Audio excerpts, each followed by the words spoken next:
Hey everyone, welcome back to Your Finest Hour. I'm your host, Norman Driggers, and this is part 3 of our work-life balance series. If you've been following along, we've covered a lot of ground. In general, I've been talking about work-life balance, and so far I've been using the analogy of using water to fill a cup in the sense that to address work-life balance, it comes in 3 parts. So in part 1, we talked about the actual foundation, so the cup itself, and that goes into detail of understanding whether or not you're motivated by external validation like promotions, recognition, or internal validation. What we're getting at there is truly understanding how you're fulfilled, which again is the foundation and really the premise of this entire conversation. In part 2, we addressed how much water you're actually putting into the cup. So in the second episode of this, we talked about a specific method that I used and learned while I was at the weapons school to ensure that I essentially was not overloading myself with a bunch of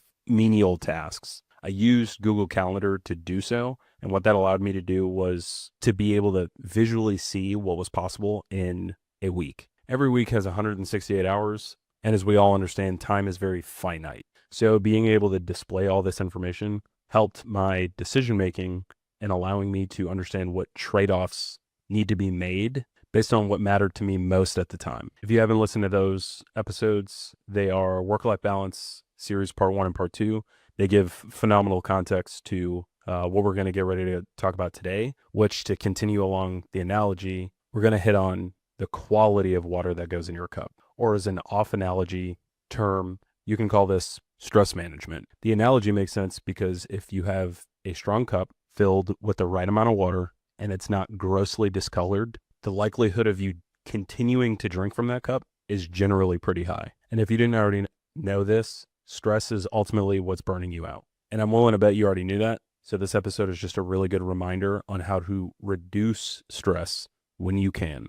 What I'm not here to do is try to explain to you how to live your entire day stress-free, because that's not possible. Stress is literally everywhere. It's at work, it's at your home, it's unavoidable. But I am here to remind you from my own experience how to limit your stress so you can improve your quality of life. So back on the analogy, if stress colors our water, what determines how dark it gets? Well, today I'm going to talk to you about 3 steps to understanding this. If stress colors our water, what determines how dark it gets? In my opinion, there are 3 steps to understanding this concept. And step 1 is accepting that stress is inevitable, but allowing boundaries to mitigate your stress. What I mean by that, especially for my military crowd, understand that there is no escaping stress in your work and in your home life when you're constantly checking your phone and replying to messages that do not need your immediate attention. What happened for me while I was at the weapons school during this 2-year period is I constantly wanted to be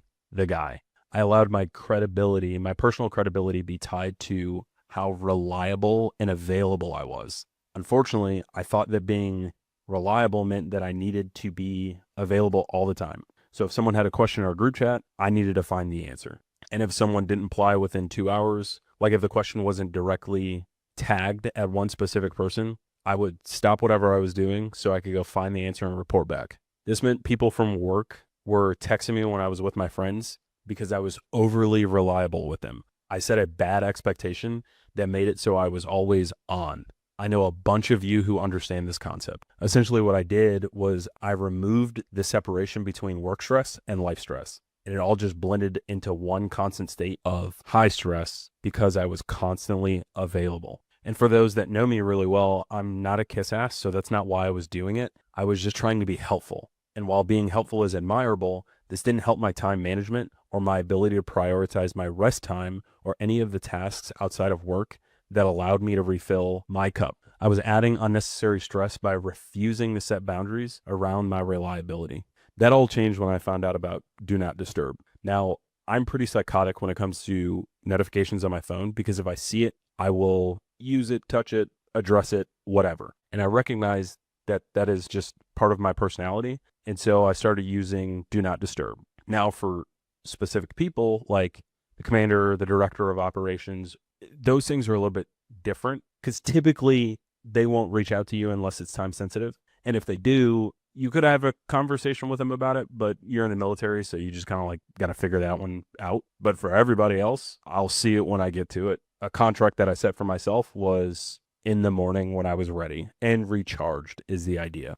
That one small tactic had immediate impact to my personal life. The next step is recognizing that work becomes harder and more stressful when you are not growing at work or the path there is unclear. When I was pursuing the goal of promoting, you would have thought I was never going to recover when I found out how low I was boarded when I went up for E7. Talk about a crash out. For me, it wasn't the act of promoting that I cared most about. The extra money would have been cool, but I was truly searching for more responsibility and more impact within the weapons school organization. When you truly believe in a mission like that, you just want to be able to help more people, increase your sphere of influence, and truly just grow beyond the role you're in at that one specific time. Because everyone's competitive, everyone's a weapons school instructor. It's just the way of life. Everyone there is elite, so you just want to get in where you can fit in. Well, when I recognized after 2 years and hundreds, if not thousands of hours of prioritizing that job over myself, that I hadn't even ranked second in our team of 5, after being told I was exceeding expectations of my rank by a significant margin, that's when I realized the promotion I was looking for was not aligned with the job I was accomplishing. Therefore, my growth was limited to the rank that I was at, and it would have been a very, very long time for that situation to have changed. Jay Shetty, a celebrity podcaster in the mental health space, speaks on this concept, and it's called eudaimonia happiness. It's the act of deriving one's happiness from optimal functioning and reaching our potential. Big words to basically explain, am I being challenged to grow, and do I have the tools to do so? And if the answer to that is yes, then the question becomes, is growth limited by me or factors outside of my control? At that time, my life was not optimized, and my potential was surely not being reached in that position. So what do you do in this situation? This is where we're going to step into transitioning to step number 3. And some of you are going to hate this because you know it's true. You have to learn to let go and move on genuinely. For a lot of people listening to this, I think this is where spirituality comes heavily into play, whether you're a believer in God or any other higher power. But for this specific example, I'm going to use the old adage, you just have to let go and let God, bro. Oftentimes we just completely obsess over achievements in life to validate, once again, our internal or external desires to feel enough in life. And when you do that, you just add undue stress to your situation. Questioning whether or not a goal you're trying to achieve is really worth the stress that you're imposing on yourself is a decision only you can make. You just have to make sure it's worth it. And if you work as hard as you can and it doesn't exactly go the way you planned, be willing to move on. For some of you out there, you have jobs where you are consistently given very little tools and wicked problems to solve. In my case, I couldn't control that I didn't get promoted. I couldn't control the ranking system or how my supervisors viewed my performance compared to others, but I could control my effort, my attitude, and ultimately my response to the entire situation. Now, I personally, by my own standard, I don't think I handled that situation well at all. And the senior enlisted leader that I expressed my concerns to, I appreciate him for allowing me to, what in turn was attacks on how I viewed the system, how corrupt I thought it was, whatever you want to think of it. But now being able to take a step back from that situation, I have the clarity to understand that some jobs just give you very little tools and wicked problems to solve. You can't control the resources you're given or the timeline you're working with, but you can control how much of yourself you're willing to pour into it and whether you let it consume your entire identity. The question you need to ask yourself is, if you work as hard as you can without reasonable boundaries and it doesn't exactly go the way you planned, are you okay with that? Can you become okay with that? Can you separate your effort from the outcome? Because if you can't truly identify areas for growth or impact within your current role,